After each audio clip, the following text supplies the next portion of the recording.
take a moment and just allow yourself to really arrive.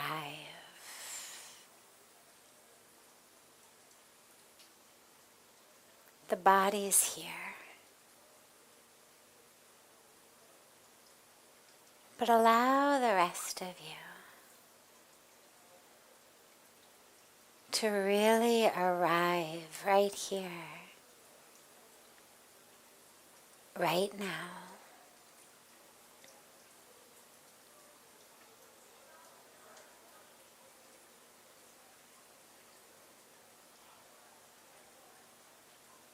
Allow the awareness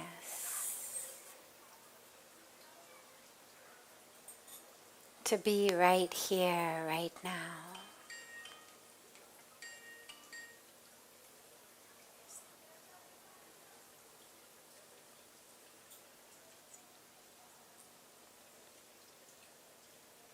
Allow your consciousness to be right here, right now.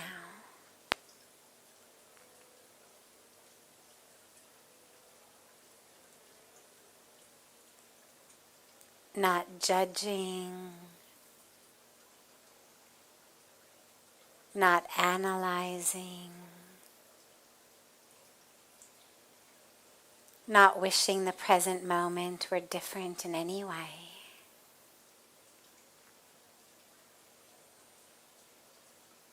Not planning for the future.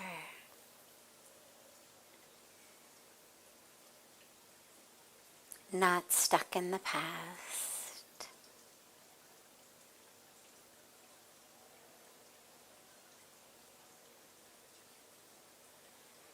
Just allow yourself to arrive to this moment.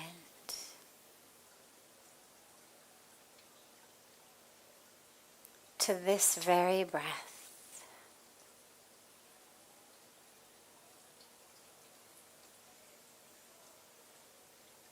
Just be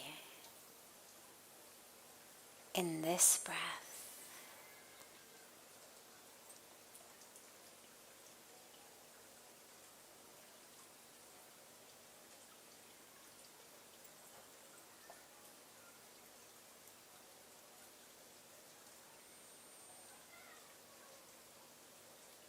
And then be in this breath.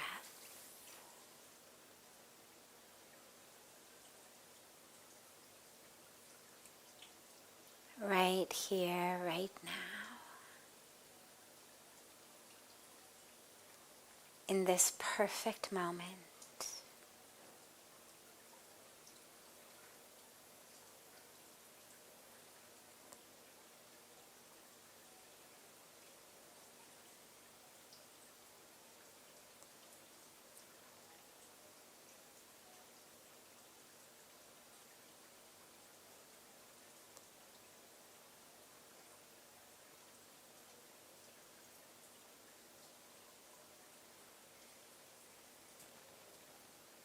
Slowly draw the hands together at chest level and rub the palms of your hands gently against each other.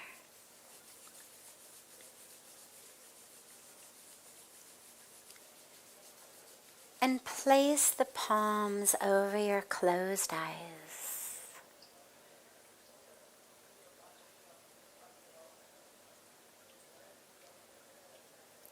Slowly and gently open your eyes into the palms of your hands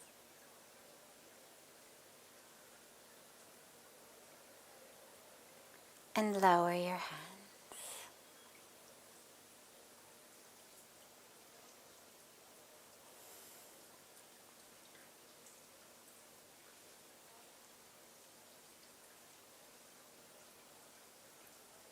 Now that we're all here,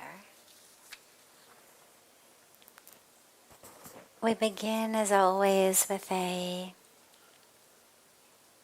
question that's come in advance.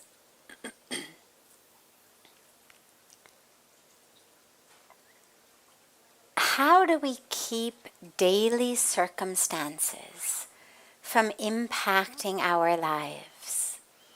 Between work and school and the family and chores and everything else, it's so much stuff. How do we keep these circumstances from impacting us? How do we stay grounded and centered?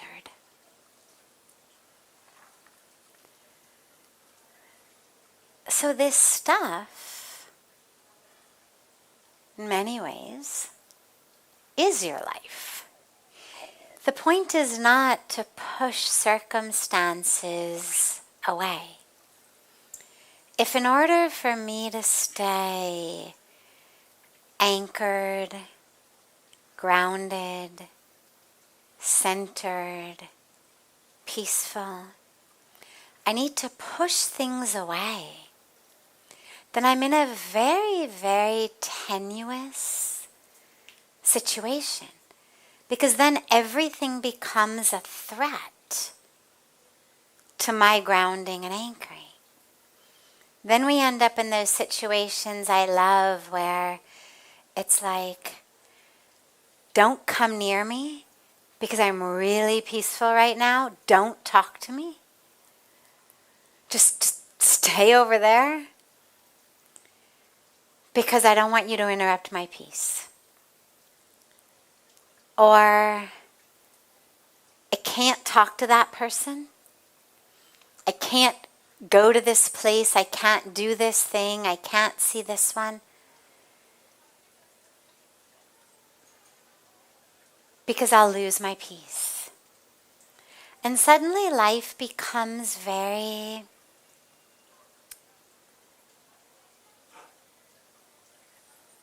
more and more shallow, more and more narrow.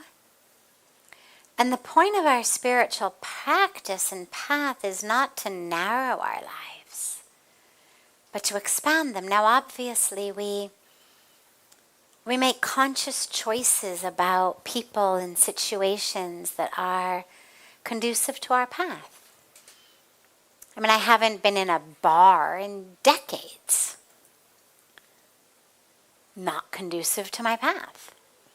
But if for whatever reason I found myself in one, I mean, I don't know quite how it would happen, but let's just imagine for whatever reason I needed to be in one, I would certainly hope that I could stay grounded and centered and anchored and peaceful, even with all sorts of people around me getting drunk and doing wild and crazy things and being everything other than peaceful and centered and grounded. That's the goal. I don't go there because I choose not to. We have a limited number of hours each day. I choose to spend mine in places with people doing things that are supportive to my path. But you don't want to be in a situation where that which life throws at you becomes stuff you have to push away in order to stay grounded and anchored. Here's a good way of thinking about it. It's my favorite example about this. So here's a glass of water. This glass represents our self-identity, okay? So right now in this moment we'll say, I am this glass. Now imagine that life and all of the challenges and circumstances and difficulties are like rocks falling in this glass of water. Well, as the rocks fall in the glass, what happens to the water? Yeah, it comes up, it spills out. I go all over the place. Now, what most of us do is we spend our lives trying to keep those rocks away, constantly trying to fight off the rocks. But we can't. It's life. Life throws all kinds of circumstances at us. Assuming, of course, that we haven't created this very, very narrow existence. Life throws all kinds, and even if you do, life still throws things. Illness, death, stock market collapses. These things don't care how sheltered you think you've made yourself. They happen. Earthquakes, fires. Life happens. If you took those same rocks and instead of dropping them in this glass, if you dropped them in a bathtub, what would happen in the bathtub?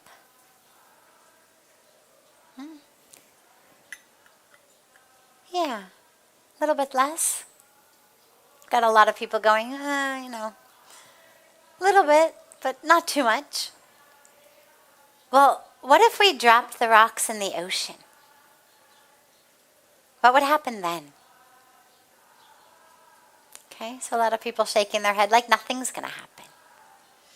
So the goal becomes, rather than trying to push away the rocks, become the ocean.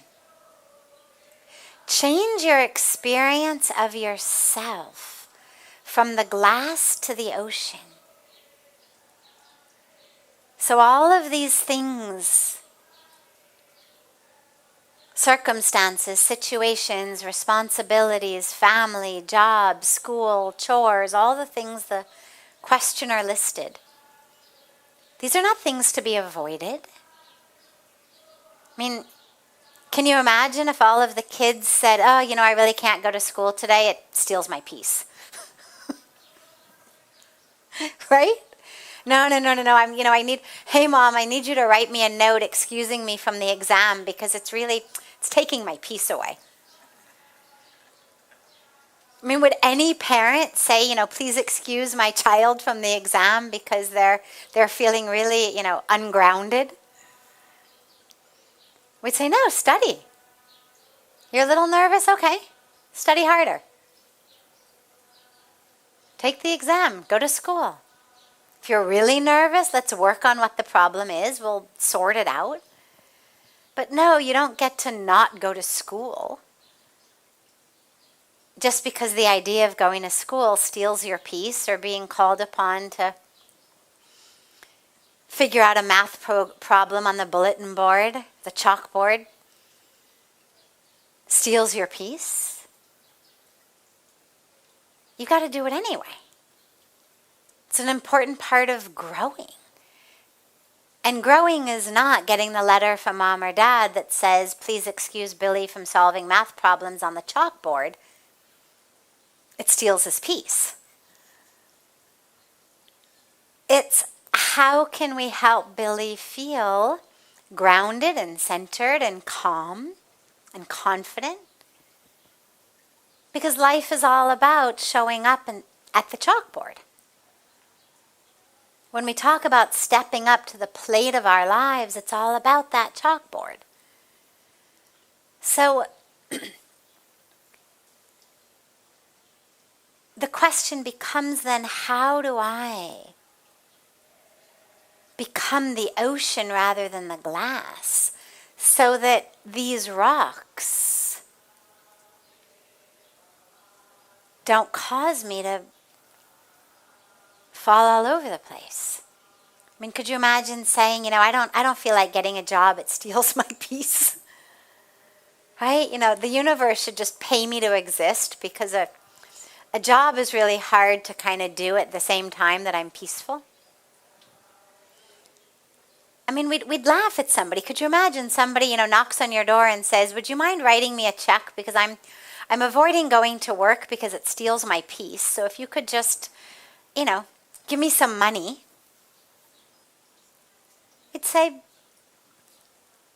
go to work. Meditate, do yoga, pray. But no, I'm not going to support you just because work steals your peace. Deal with it. That's what life is about. But But the dealing with it is not by staying small in that glass and trying desperately to hold in as much water as I possibly can while the rocks fall. It's not like, in school when we're taught about what to do when an earthquake happens and it's like duck and cover. That's not the way to live life. But if I keep identifying as the glass and the rocks keep falling, my only possibility for survival is duck and cover.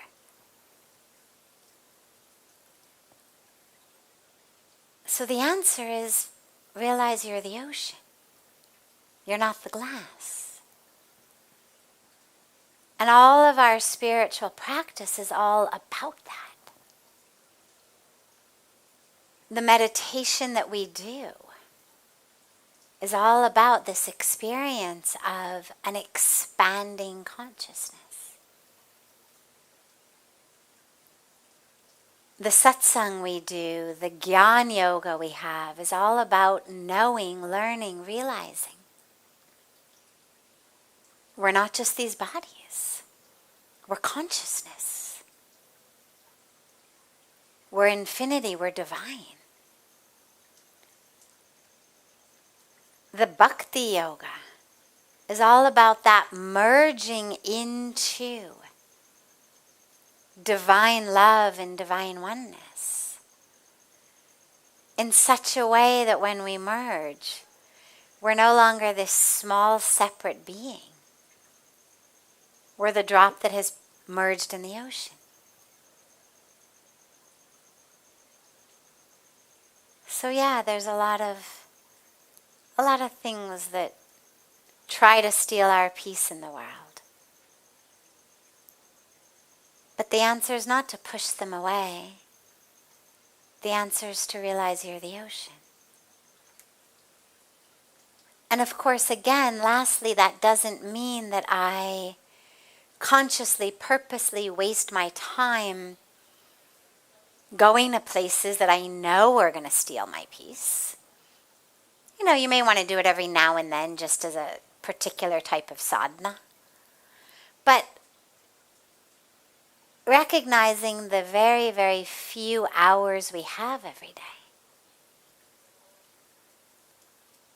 Recognizing the very humanness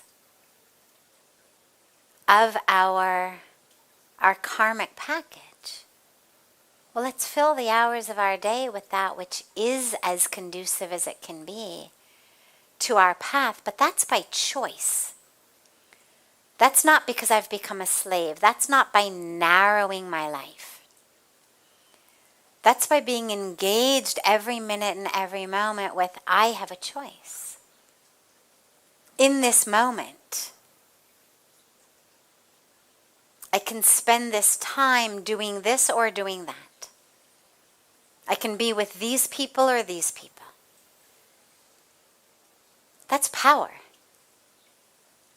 That's the power to create our life.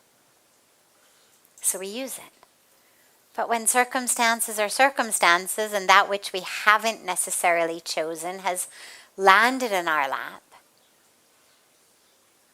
we don't have to push it away and we don't have to duck and cover. We just drop into that source, into our breath that is one with creation, that is one with all. The very energy that we are taking in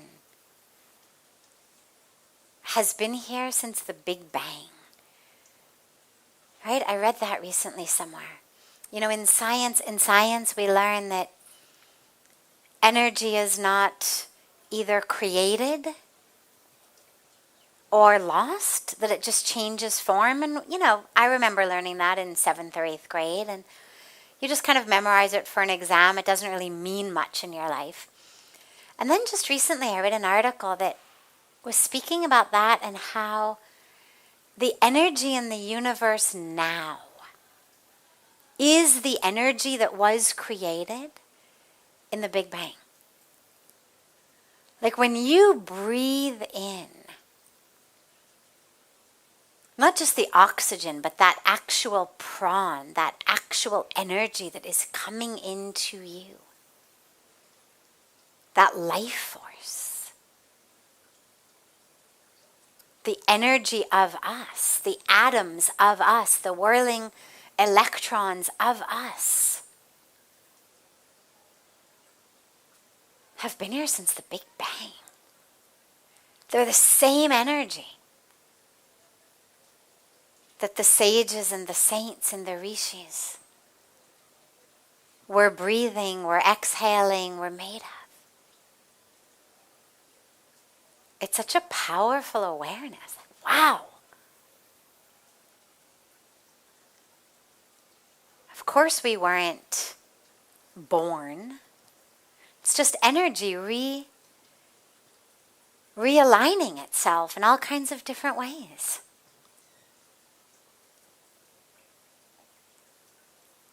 And now it's in this form, and then it keeps changing, and then it's in that form. And so with awarenesses like that, we realize, I'm the ocean. I'm not this little glass. And then things don't impact me so much.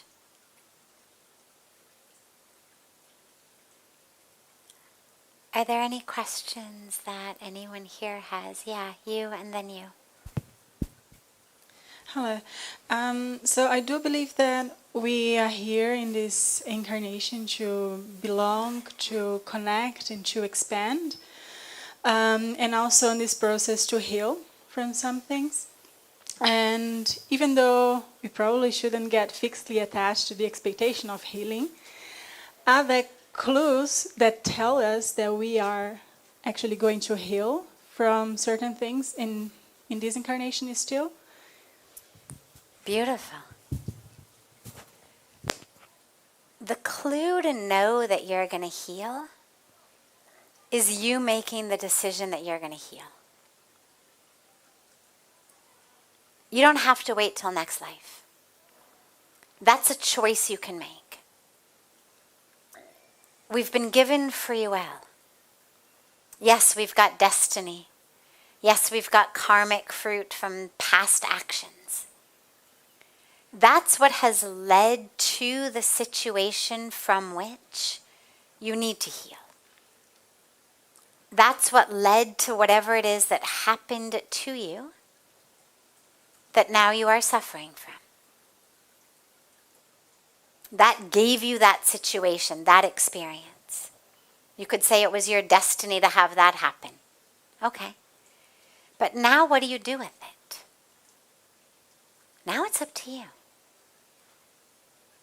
Either you can keep suffering, identified as the one to whom it happened, or you can choose to heal. And when you choose to heal, the issue is that every choice has pros and cons, right? Even things that seem like there's only pros, only positives, they actually have negatives as well. So for example, healing is something that seems like it's only positive. Like who wouldn't want to heal? The issue is that we've wrapped our identities around that which has happened to us. There's a whole lot of us that holds on to it. Maybe based on what's happened, I've developed ways of living. Maybe I've developed addictions. Maybe I've developed depression or anxiety. Maybe I've developed a personality style. Get angry really easily, or I'm just really sensitive, or whatever it may be, but I've developed a personality around it. Maybe I've developed some personal traits and characteristics. Say, well, I I am like this because. That's just who I am because. We make some life choices based on that. Based on what's happened to us, based on these personalities, based on these traits, we make some decisions. No, I can't possibly take the risk of that because I am like this. Can't take the risk of that because I'm very sensitive, and if I get rejected, well, then I will fall back into my addiction, for example. In order to maintain my sobriety, I have to avoid any kind of trigger, taking a risk, the possibility of rejection, the possibility of failure could trigger me. Therefore, I have to play it very safe and small. I was abandoned, which means that anything that might possibly make me feel abandoned could throw me back into alcoholism, drug addictions. Therefore, I can't love. I can't trust. Because when you love and trust, sometimes you get abandoned. And because of what happened, I have that trigger. And therefore, I should never trust, love, be in relationship. So we make all kinds of choices based on that which happened. Now, if you suddenly start talking about healing what has happened, well, now I have to suddenly rearrange how I think about myself. Now suddenly I have no reason to not take the risk. I fail, okay. It happens. I get rejected, okay. It happens. Someone betrays me or abandons me, okay, it happens. But I'm not going to not love, trust, take the risk out of thinking I'm small because, see, now I've healed. But that's a whole new life transformation that we have to be prepared for. And so this is a conversation you need to have with yourself. If you haven't healed to date, you need to ask yourself, what am I gaining? What am I gaining from not being healed? An excuse to live the way I'm living? A nice thick wall around myself that I think I've erected to protect myself, but that actually is just suffocating me, killing me on the inside? What am I gaining from not healing? Sometimes that attachment is to the person who hurt us also. Sometimes it's really important for us to hold on to that hurt so that we don't have to deal with that person, especially if they're a family member. You get a lot of situations with people where they've been hurt by a family member and then for years or decades or the rest of life just don't talk to that person because they were hurt. And then, of course, if you heal, well, then suddenly now, what's your excuse for not talking to this family member? But talking to someone who has hurt you is scary. Not necessarily from a perspective of getting hurt again, but just it's vulnerable. It requires a level of vulnerability. And so a lot of times it's just easier to hold on to the hurt. If I can stay hurt, then I don't have to talk to you. I don't have to be vulnerable. I don't have to be open. So ask yourself, what am I gaining from not healing? And then ask yourself if it's worth it. In my life, I found it wasn't worth it. Just wasn't worth it. There was so much of life to be lived. But in order to live, I had to heal. In order to heal, I had to forgive and let go. And I had good reason to hold on. I had a good story. But it just wasn't worth it. When you weigh the safety of the familiarity of your story on the one hand, and the whole possibility of life on the other hand, it's just not worth it. But you've got to be convinced of that. And the moment you're convinced, then you'll begin to heal. And you're in such a beautiful place on the banks of Ganga. Ganga's the river of healing. Just once you've decided you're ready, just go and stand in our waters and, okay, Jai Ganga. Have a dip.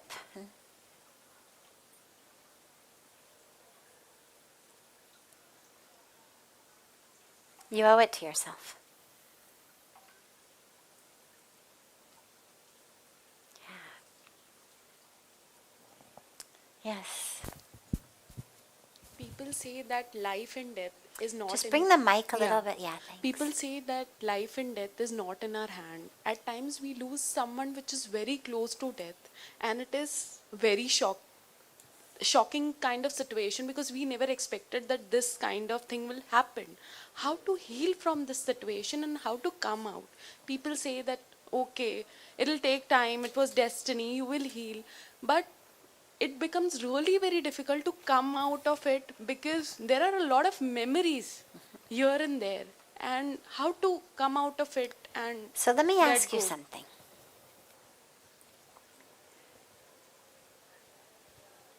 What is it you're looking, when you say how to come out of it? Yeah. Someone you loved has died. Was a surprise, you weren't expecting it. When you say how to come out of it, what is the it you are looking to come out of? It is because the bond I have shared with that person, it is that bond or that kind of love I have for him or her. So you're looking to come out of the love and the bond. Yeah. Don't. Don't. Just because someone is no longer here in their body doesn't mean that you should deprive yourself of that love. The love is in you. That person was a beautiful catalyst for your love. They turned the love on in you. That love is in you still. Just because they're no longer here, let me ask you something. When that person was alive, was it someone you lived with? Okay. So you lived in the same house together. Now, when that person went to the grocery store, or you went to the grocery store, did you break the bond of love? Of course not, right? When you flew somewhere across the country or even across the world, or they did you break the bond of love? No. What that means is that in order for that bond of love to be there, you don't actually need their physical presence right in front of you. They could be 10 miles away, they could be 10,000 miles away. But that bond of love stayed. Now they have dropped the physical body, gone more than 10,000 miles away on a physical form.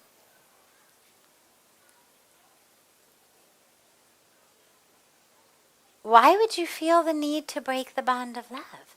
Does that love give you joy? Mike, they don't go. There are times where you feel like lonely, right? You have that feeling of Karen. downness. Yeah. The feeling, you feel that emotionally you get down by remembering that person. You want them, you miss them basically. Okay.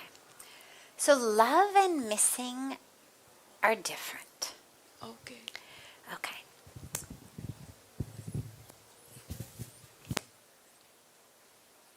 They go together. But here's your beautiful challenge, or opportunity, I should say. Allow yourself to feel the love, because the love is still there. The person's essence is still with you. Their physical body no longer is. But when they were 10,000 miles away, their physical body wasn't with you either, and you were able to feel love. You may have missed them then too. But you could feel the love. In the same way, allow yourself to feel the love. When the missing arises, allow it to arise, no problem. Means you love. But don't allow the drama of the missing to convince you that they are completely gone. Their body is gone, but their essence is still there. In the same way that when they were 10,000 miles away, you could still feel them. And you loved them. And you missed them. But you knew on some level they're still here. Not here, but here. Well, in the same way, they're still here. Not here physically, but they're still here in essence. And the missing will arise. It's beautiful, it's natural, it's okay. You don't have to push it away. Yeah. Makes you cry. But I don't remember any teaching that said, thou shalt not cry. Thou shalt not feel. Thou shalt not miss. Right? We love. When we love, we miss. But as long as you can allow that feeling of sadness to be there when it's there, it's not going to kill you. It's not going to drown you. Just allow it to be there. It'll arise, tears will fall. And then you'll remember a beautiful moment, and then you'll smile in the midst of the tears. Allow that. It's an honoring of that person, but it's also an honoring of your love of that person. The it that we need to come out of is the sense in our mind that there is something wrong with grief. That's the only thing we need to come out of. If you fell down and you broke your leg, and your leg was in a cast for a while, would you go to the doctor every day and say, "Hari yaar, bahut samay ho gaya, nikhal do isko"? You'd understand the leg is healing. It's going to take its own time. Depending on where you broke it, how you broke it, it could be 3 weeks, it could be 3 months.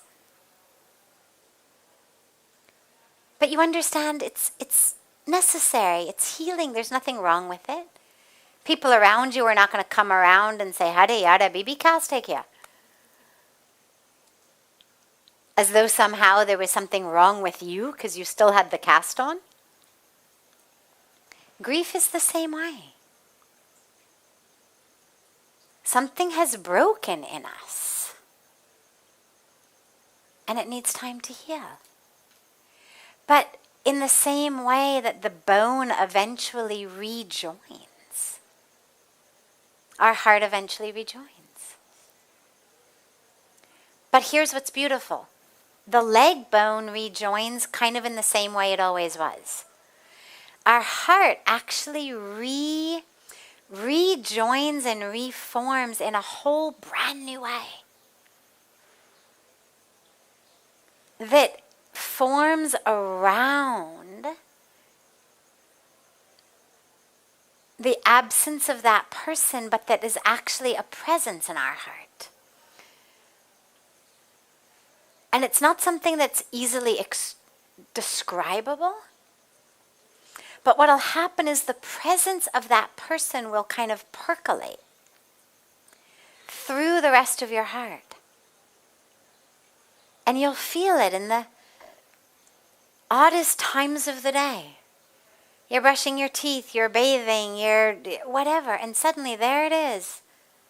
That person is there. It used to be they were only there when they're in front of you.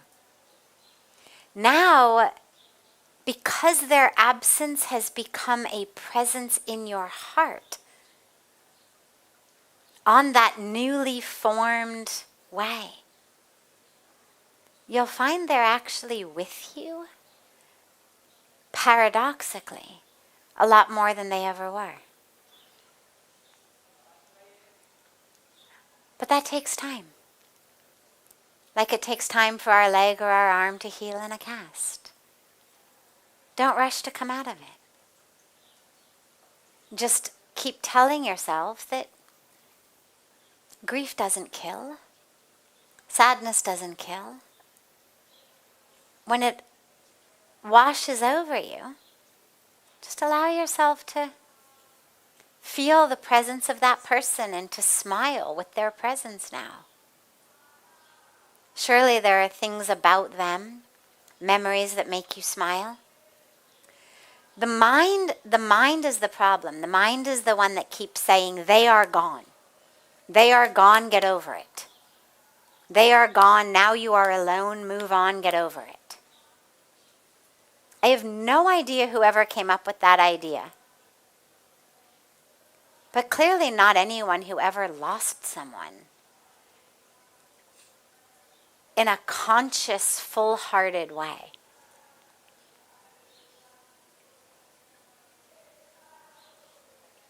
You absorb their presence into you. But you're only able to do that when you first allow yourself to feel the absence in you. And only then into that absence their presence permeates.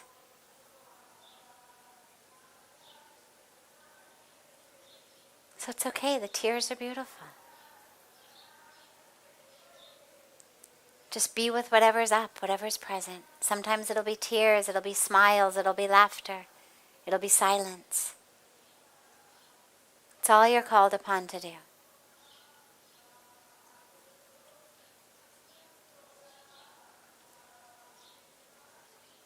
Beautiful.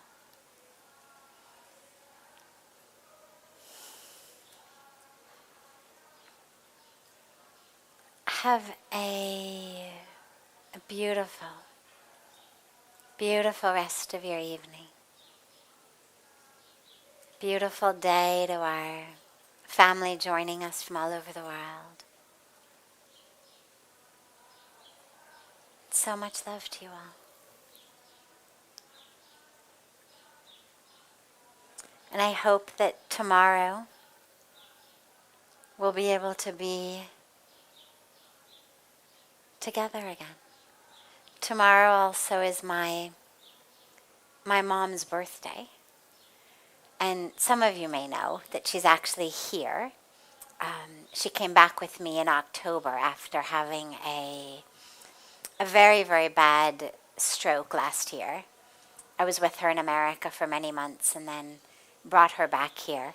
So tomorrow's her birthday and we're going to bring her bring her to Aarti, bring her to Satsang, and then after Satsang we're going to have a cake and ice cream birthday celebration. So I hope you all will join us and stay back for that tomorrow.